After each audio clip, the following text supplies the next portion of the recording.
Shalom, friends.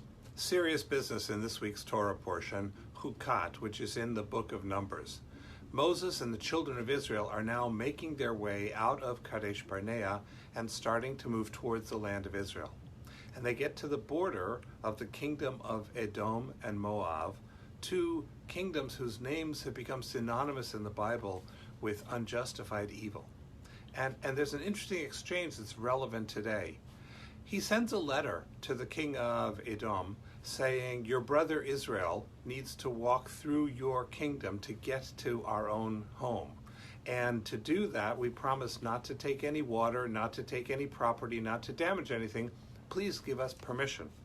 And the king of Edom writes back and refuses them permission, and then starts to wage war because of that. Now, here's what's interesting about that. The king of Edom has every legal right to prohibit them from crossing his land. It's, after all, his land.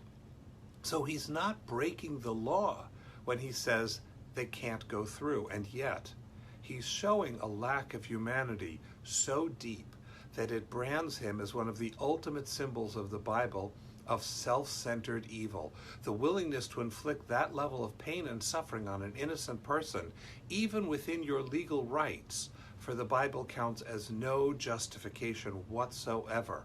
Edom and Moab are enemies of the children of Israel and enemies of God.